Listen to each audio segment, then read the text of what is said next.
যাহা তুমি দেখাও তাহার চেয়ে বেশি তোমার থাকা উচিত। যা তুমি জানো তার তুলনায় কম কথা বলা উচিত। যদি সর্বোচ্চ আসন পেতে চাও তাহলে নিম্ন স্থান থেকে আরম্ভ করো। সৎ পরামর্শের চেয়ে কোনো উপহার অধিক মূল্য নয়। একমাত্র সৎ ব্যক্তিরাই অন্যকে কঠোরভাবে তিরস্কার করতে পারে।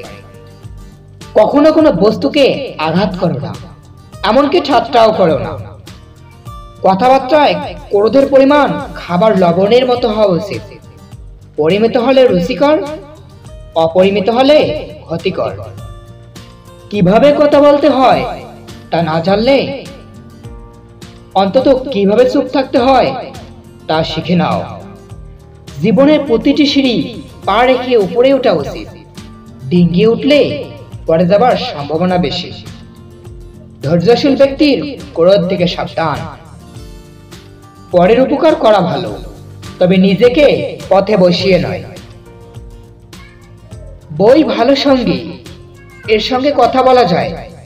বই সব উপদেশ দেয়, কিন্তু কোনো কাজ করতেই বাধ্য করে না। যে নদীর গভীরতা বেশি তার বয়ে যাওয়ার শব্দ কম। কোনো বিষয় প্রস্তাব করা খুব সহজ, কিন্তু নির্বাহ করা কঠিন। জীবনটাকে হরিঘোষের গোয়ালের মতো দুষ্ট করে উৎপাতে ফেলো না। জন্মগত সূত্রে মানুষ গুণাবলী যা পেয়েছে তার মর্যাদা দাও। মরে গিয়ে যেন তোমার মনে না হয় তোমার জীবনের জন্য। শৈশবে লজ্জা, যৌবনে ভারসাম্য এবং বার্ধক্যে ব্যয় সংকোচন ও দুর্দশিতার প্রয়োজন।